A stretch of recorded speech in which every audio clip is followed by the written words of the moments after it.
এবং দীঘাতে ওখানে জগন্নাথ বলদেব সুভদ্রা মায়ের প্রাণ প্রতিষ্ঠা এবং উদ্বোধনে ওখানে আমি ছিলাম।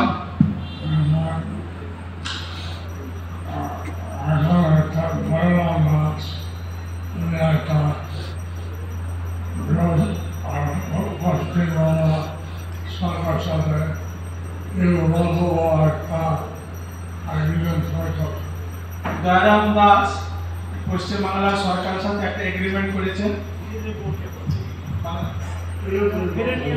ফিরে নিয়ে যাওয়া যাবে না। ইসলাম উদ্ধার করবে যে সমস্ত ইসলামের পয়সা আছে এবং ইসকন সেখানে পূজা করবেন, যে সমস্ত এরিয়া ইসকনের দায়িত্ব আছে। কিন্তু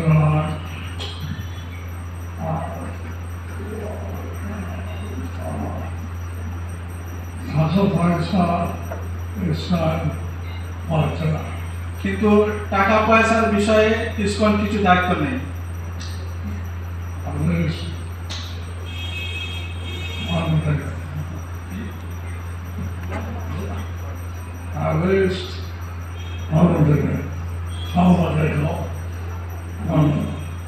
প্রথম থেকে তাদের কোনো টাকা পয়সা আমাদের দেখতে হবে। পরে কি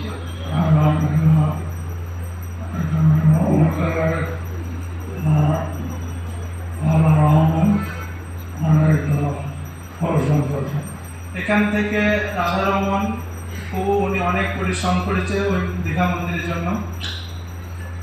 যাই হোক, উপরে মুখ্যমন্ত্রী কিছু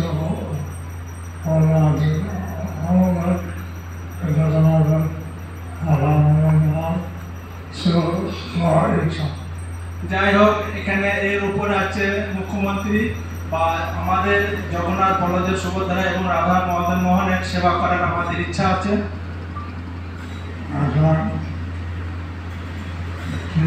মনস্বী হবে সেটা আমি জানি না, কিন্তু এখন কি পরিস্থিতি হবে বাইরে যে রাজনীতি সেটা আমি জানি না।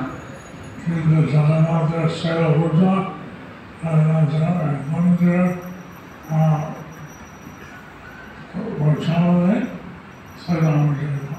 কিন্তু জগন্নাথ বলদেবের সেবা পূজা এবং মন্দির পরিচালনা সেটা আমরা দেখব। এখানে কিছু কাজ ছিল, আমি বলছিলাম আসবো বেরোলে, কিন্তু এখানে আমার কিছু কাজ ছিল, সেই জন্য এখানে এসেছি। আমার আসার কথা ছিল দীঘা থেকে যেদিন আসবো, কিন্তু সেদিন রাত হয়ে গেল, সেই জন্য আসতে পারিনি। কাজ ছিল আমি চলে এসছি এবং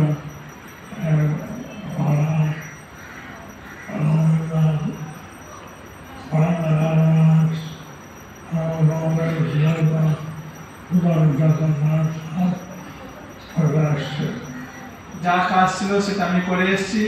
তারপরে এখানে রাধা গোবিন্দ মহাপ্রভু জগন্নাথ বলদেব সুভদ্রা সুদর্শন চক্র দর্শন করতে এসেছি।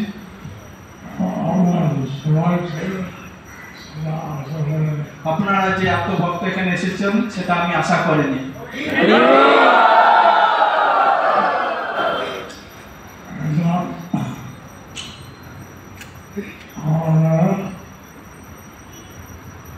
জীবন কৃষ্ণ সেবার জন্য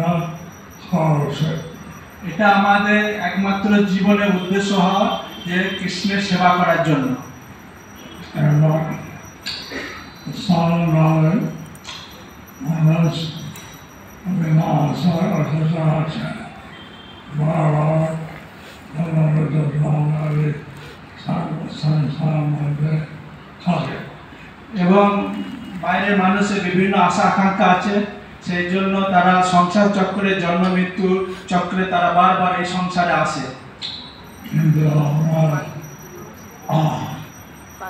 আমাকে আল্লাহ ধরে আমরা ভগবানের সেবা রাখি, আমরা ভগবানের সঙ্গে থাকবো।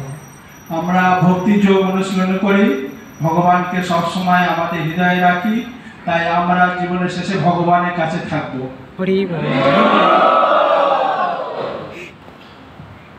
ছোট আমাদের আছে, এটা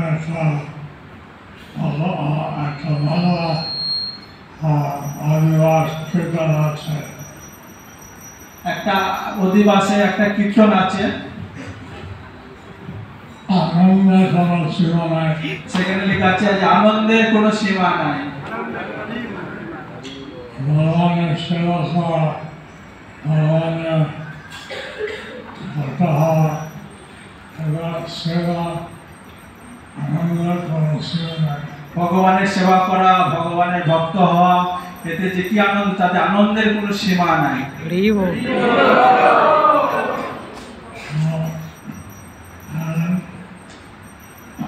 সংক্ষিপ্ত কিছু বলছিল, আমার সংক্ষিপ্ত ভাষণ আমি এখানে সমাপ্ত করছি, এরপর আমাকে মায়াপুর উদ্দেশ্যে যেতে হবে।